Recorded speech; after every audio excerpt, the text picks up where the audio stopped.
your own grief, a lot of it is I never would want another family to go through this. So you'd be very much, I'm sure, in favour of the A5 road upgrade. When you've experienced the most devastating of all losses, how does it make you feel when, projects like this are held up because landowners are objecting, or, certain departments drop the ball in the planning process? Frustrating or hurtful, maybe more than frustrating, is it to the likes of yourself, Marie? That's very annoying, very hurtful. You get very frustrated, and it's something that I'm passionate about, is to get the A5 upgraded. But there's been so many setbacks, you kind of lose faith in the system. Yeah.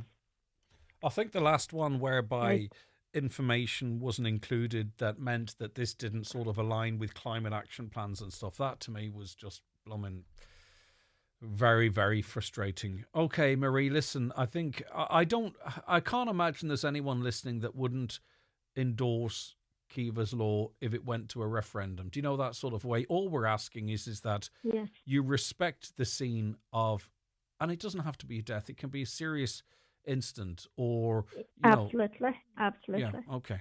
Just think twice. I know I can't do it, right? I wouldn't want to do it, but I know I can't do it because I would face a public backlash. So why is that? Why is that bar not held to everybody? Do you know, that sort of way? Yes, it should be. It definitely should be. Okay. It's not something I would ever do myself, and I would be thinking behind that there's a family devastated. 100%. Okay. Listen, lots of love to you, Marie, and the family as you continue to grieve the loss of Kiev. And we were speaking earlier on to someone who lost someone tragically, and there's dates come up every year, and you've a very important anniversary next year as well. And I think it's astonishing that you are doing what you're doing to try and help other families as you continue to process your incredible loss. So I'm full of praise for you, Maureen. Thanks so much for speaking to me today. Thank you very much, Greg. Look after yourself, Maureen. The 9 till Noon Show with the Northwest Truck Fest, taking place this Saturday and Sunday on Neil T. Blinley Road, Letterkenny. Enjoy live music both days, family fun, the spectacular truck convoy, and so much more.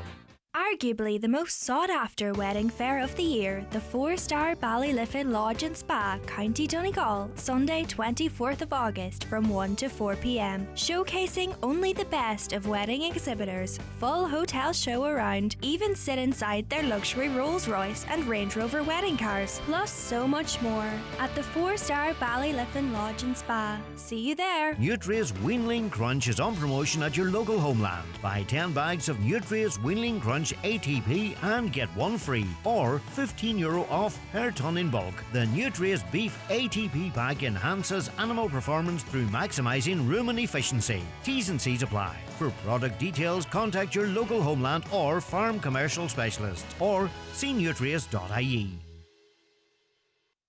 Roll on more full trolleys for even less with Lidl Plus. This week, you could spend just €93 on a full trolley worth €123 and save over an incredible €30. Push your savings further with new offers on the Lidl Plus app every week. Scan, pay and save with Lidl Plus. T's and C's apply. See Lidl.ie/Lidl Plus savings. And now, a look at the forecast. We're seeing lots of wind, plenty of sunshine to come, and a long-term outlook that's bright for Ireland. At EirGrid, our forecast is for a sustainable energy future. We're upgrading the electricity grid so every home, business and community can benefit. We're powering up Ireland. Learn more at eirgrid.ie. Get all your GA essentials at Michael Murphy Sports, including football boots, shorts, socks, gloves and mouthguards. Also cones, markers, bibs, hurdles and footballs. And top outdoor training gear like goalposts, rebounders and targets. Shop in store or online at michaelmurphysports.ie. Don't miss the Northwest Truck Fest this Saturday and Sunday on Neil T. Blinley Road, Letterkenny. Enjoy live music on Saturday from 4 till 8 p.m. with a special sensory hour on Sunday morning from 9 till 10. This ad is sponsored by Donegal Oil. 9121633. Now, our next guest is Jamie Farrelly, HCCI Policy and Advocacy Lead. That's Home and Community Care Ireland. Jamie, thank you for joining me this morning. Hi, Greg. Thank you for having me on. Right, now, Donegal has been named as a home care black spot in Ireland. So just so we're absolutely clear, what is home care hours? I know lots and lots of people know, but we always presume that everybody knows. So what are we actually talking about here? Sure. Home care, it's a critical service. It involves healthcare assistants, home care workers. They come to a person's house. They generally assist with, daily living activities. So things like personal care, personal hygiene, mobility, and that's really getting people in and out of bed, as well as that sort of companionship piece, because we know that these people can be vulnerable, lonely. Sometimes home care worker is the only person they see in the day. In Ireland, between 75 and 90% of home care is delivered through the HSE. So you might know that as home helps or home care packages. And that's what we're really talking about here today when we say that Donegal is a home care black spot. Yeah, it's now, really difficult to get HSE home care here. Yeah, for sure. And we'll talk about that in a moment. But there are different models in different HSE regions. So it seems here in this county, we're very reliant on in-house staff. And we then have quite long delays. My understanding is in other parts of the county, certainly parts of Dublin, there's more of a reliance on private services, which means often hours can be more accessible. Is that the case, that it varies potentially from HSE region to region? It does, Greg. Donegal is a huge outlier in Ireland, really. So let's just take nationally for a second. 65% of HSE home care is delivered through independent, it's private non-profit providers. In Donegal, 90% is delivered by the HSE. No other county comes close to that, really. But why is that? Why is that? Because is that a local management decision? And I mean, if that is an ethos, if I could put it like that, does it not need to align with what the national sort of action plan is? That I can never really get an answer to that. Why are we outliers like that? I remember doing this conversation 3 or 4 years ago, and I was speaking to home care providers, and they were talking about the HSE trying to bring this back in-house. I thought this was all over the country. So, Greg, there's the problem there actually is no national action plan for home care. There's no home care strategy. It's a kind of ad hoc system. So a lot of it does depend on that region. And often it's kind of cultural, historical reasons. So it's not very easy to kind of explain why one place is more independent sector, one place is more HSE. But there is a narrative I've heard from Donegal that it's a really positive thing that so much home care is delivered by the HSE. I don't really subscribe to that. To me, I think accessing home care, delivering home care is a positive thing. And nationally, in the past 5 years, 80% of all new home care hours, there's been investment in home care. There's 6 million more home care hours delivered. 5 million of that was independent sector. Yeah, but but the problem is that doesn't relate to us because the budget was exhausted, and it was quite literally at one point 1 in, 1 out. You got your home care out if someone died, and there was people being approved for additional hours, but the budget wasn't there to provide those additional hours. So those people were deemed to require more care. That care was not available. I'm not sure if that was the 2025 budget that was exhausted, or they were waiting for a top up. I'm not sure 100% at this time if it's still the case, but 2 months ago, it was literally a person has to die or no longer need the care for it to be allocated to someone else. And people had been allocated additional hours because their needs had increased and they weren't getting that care. I'm going to throw in here the fact that we have lots of people in the hospital that are well enough to be out of an acute hospital care setting, but there aren't the packages for them to be released into the community, be it a residential setting or their own home. So when we talk of, and I know you're only quoting figures, Jamie, they're not your figures as such, but when we talk about investment in additional hours, I feel like I have to say, hold on, it's Donegal, I have to stop you there, if that makes sense. Yeah, so that's the extra 1 million hours, Greg. That really just covers demographic changes. Ireland is aging, it's coming at us fast. It's 4% every year. In the next 15 years, the amount of over 85s are going to double, over 65s double in 25 years. So that's where we come into our second part of our pre-budget submission. It's not enough just to give more hours. We need to be smarter about it. We need to target funding to these home care black spots. So we look at Donegal. Donegal, as you know, it's rural, it's low density. So what works in North Dublin, which has a waiting list of 0, isn't necessarily going to work for Inishowen. At HCCI, we like the Australian model, and it's quite simple. They just measure an area depending how remote and rural it is, and they pay additional incentives to all forms of healthcare to deliver more care the there. thing that troubles me, though, we don't even do that in the acute hospital setting. We don't allocate funding to Letterkenny University Hospital based on the demographic. It's not done like that. It's crazy, but it's not done like that.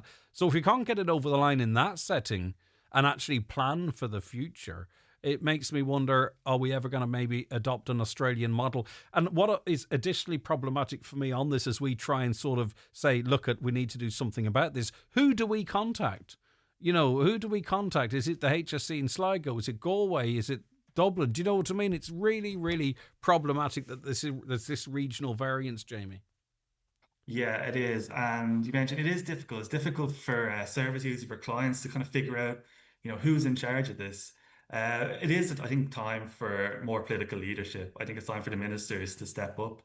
There's, the Fair Deal scheme in nursing homes, working on our own scheme, the Statutory Home Support Scheme. That's been going on for 7 years. It was supposed to be done 4 years ago, and we actually haven't got any of it implemented yet. So this is where we need the political establishment set up. Now, this is a programme for government commitment. All parties agree on it. So it's a matter of the minister standing up, showing some political leadership behind it, and pushing through those barriers that have blocked it so far. And if we get through that sort of thing, the statutory scheme, a legal entitlement, everything else will flow a lot easier. You know what I mean? The one thing I've learned about issues like this, though, is who feeds. The minister can act on information, but who supplies that information to the minister? It's the people that arguably need the scrutiny as to how that system is being implemented locally. You know what I mean? We need, I believe, external oversight of what's happening in different regions. So a minister might say, right, I've just noticed there's a massive variance in Donegal versus North Dublin. Why is that? And not have necessarily the person who's responsible for that being the one feeding the minister the info.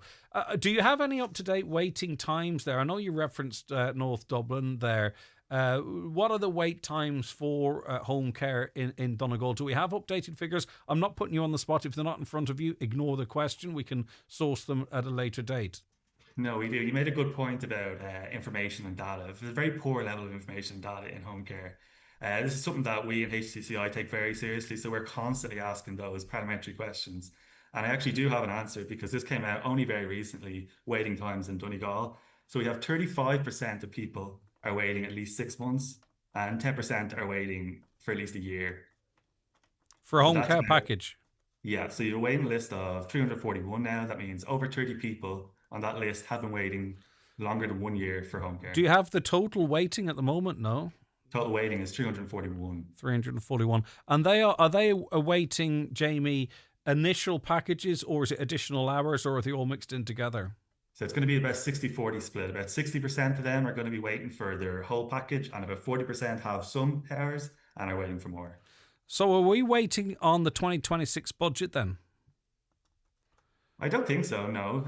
Because I was told that the local budget's been exhausted, you see. So how do we fix this locally, do you think? I mean, why is there not extra money being given to us to address this issue, I wonder? So you think the people on the waiting list, those areas actually are funded already. It's more of an issue of getting staff together. And that's why I come back to the HSE at the start. Let's go tap into the private like they're doing in North Dublin. You know what I mean? You can't take the knickers off a bare ass. Sorry to say that, but you know what I mean? They're stretched to capacity here, and I'm sure there are those that would like not to have to rush out of a situation quicker. Let's support them. Let's get more people in to service these clients. Absolutely, Greg. Private providers have proven to be far more successful at adding capacity than HSE and home care in the last 5 years. Not only did the wait list in North Dublin drop from 1,500 to 0, they increased their delivery by over 1 million per year. Nearly 4 million hours of home care delivered in North Dublin, about 3 million 5 years ago. Is it an effective use of public money? Would we be paying an external company more than we might if we were providing it in-house? Or when we're talking about the care of people out of a massive, health budget, we shouldn't really be scrutinising that too closely? Well, first of all, no, we wouldn't be paying the private providers more than the HSE. Right. HSE are very cautious about how they release their cost of care figures, but we understand that putting everything together in the HSE, it costs more for them to deliver care. But it is important that we have a regulated service, and HCCI are fully supportive of this. I mentioned the Statutory Home Support Scheme. One part of that is regulation, and that is the most advanced. So we hope to see regulation legislated before the end of the year and then come into effect with HICWA inspections, probably towards the end of 2026. And in my mind, that should end all sort of argument over HSE versus public versus private. Should be whoever is available, whoever has the capacity to take people care. Because these people on the waiting list don't care who's waiting for them. They're not going to say, I'd rather wait a year for the HSE if there's an independent home care provider now. Of course not. So I think we need to be a bit more grown up, a bit more sensible. Throw away the kind of ideological blinkers. Let's look at this like housing. Nobody thinks that the government should do all housing. It needs to be a mix. And when you look at demographics, you look at the aging population, there is a lot of parallels between the housing crisis and home care. I wouldn't say we're in a crisis now, but I would say we would be in a very short period of time if we don't take this a bit more seriously. And we still have a problem, unfortunately, then when we are planning for the future, we almost use today's statistics, we've seen it in different areas, and build based on that rather than actually planning based on, you know, demographic changes, etc. Okay, listen, thanks for your insight and the stats, Jamie. You're not from the Northwest, are you? No, I'm from Dublin. Dublin, okay, right. You've got North kind Dublin, of a zero name list. Yeah, exactly. But you've got a sort of a mix of an accent there. All right, Jamie. Listen, thanks for your time. Keep up the good work. Take care. That is Jamie Farrelly, HCCI Policy and Advocacy Lead. The 9 till noon show with the Northwest Truck Fest this Saturday and Sunday on Neil T. Blinny Road, Letterkenny. Gates open to the public at 4 on Saturday and 11 a.m. on Sunday, with proceeds to Cancer Care West. Oakfest 2025 returns to Oakfield Park this September 6th and 7th. 2 days, 2 stages, 1 unforgettable weekend. Enjoy live music, incredible food and drink, and glamping under the stars, all in one of Ireland's most spectacular settings. Saturday, live and original, featuring Wet Wet Wet, Boney M, Racy, and the Whistling Donkeys. Sunday, Legends Reimagined, with tribute performances to the Eagles, Blondie, Springsteen, and more. Tickets are going fast. Get yours now at oakfieldpark.com. A public service announcement from Donegal County Council. The Northwest Energy Agency, established by Donegal County Council, provides independent information to homeowners on how to make their homes more energy efficient, such as the types of works required, funding options including SEAI grants and low-interest finance, and how these energy-efficient improvements can be delivered. The agency has now opened a generous €1,000 introductory offer, which is available to the next 10 homeowners who progress to Stage 4 and enter a contract for full energy upgrade works to B2+ rating. This offer is supported by the EU Life funded LEAP project. Further details available on the Council website and social media platforms. Donegal County Council, protecting our environment and supporting our communities. Do you need help to make a healthcare complaint? Contact the Patient Advocacy Service. We are free, independent and confidential. We can support you through the complaints process for public acute hospitals and nursing homes across Ireland. Call us on 0818 293 003 or visit patientadvocacyservice.ie. At Northern Regional College, enrolment is open for courses starting this September. We have courses for all levels and interests, including engineering, science, hospitality and tourism, sport, health and social care, and much more. Apply online now and start your career journey at one of our local campuses at Coleraine, Magherafelt, Newton Abbey, or our new Ballymena campus. Visit nrc.ac.uk for more information. Go further, go higher with Northern Regional College. The countdown is on. Only 20 places remain on our trip to Salou this September. Join us for 7 nights, dinner, bed and breakfast, plus an all-star music lineup. Enjoy all this whilst the sun shines. Book today by contacting Country Music Tours on 074 91 19 955 or email info@countrymusictours.ie. We'll see you in Salou. The Northwest Truck Fest rolls back into Letterkenny this Saturday and Sunday on Neil T. Blaney Road. Enjoy live music and a truckload of family fun. This ad is sponsored by JD Recovery Services, Kilmacrennan and Donegal Town, 9139303. Highland Radio weather updates with McElhinney's. Get back to school sorted with all the essentials from school jumpers to shoes. Visit our kidswear department in store or shop online at mcelhoney's.com today. So, depending where you are in the northwest, you'll either get long spells of sunshine or you will get cloud for much of the day. It really is kind of like that, a microclimate in different parts of the northwest, though temperatures ranging 17 to 21 degrees. Those winds light, 15 degrees offshore. Be careful, by the way, if you're out at the sea, because the winds are offshore at the moment, and if you're on your inflatables or what have you, you might find yourself drifting out quicker than you might have thought. I just want to clarify something, not clarify, just to re-emphasize something in relation to our last item, in that, I'm very supportive of the people that work in home care here in Donegal. They do an amazing job for many of us. I know some of them personally. I know sometimes they feel rushed, that they, that they're being asked to do too much, that they can't spend as much time maybe with people as they might like. They do really, really very important hard work in many, many cases. And we're talking really about making sure they're well rewarded if there's overtime available, or that there's a bit of a leeway with them, or that they have extra people to support them, be they HSE employees or the employers of agencies. But the bottom line, 341 of our citizens here in this county, 341 are waiting either for a whole home care package or additional hours. 35% of that 341 are waiting 6 months or longer. 10% are waiting over a year. So 10% of that 341, that's 34 people who are our, friends, our neighbours, our family. They're waiting for either a whole care package or additional hours. In North Dublin, the population centre of the country, where you would imagine the waiting lists would be much, much longer, the wait time is 0. So there's an inequity there that we have to highlight. We do have to highlight, I think. We really have no more time left on this show.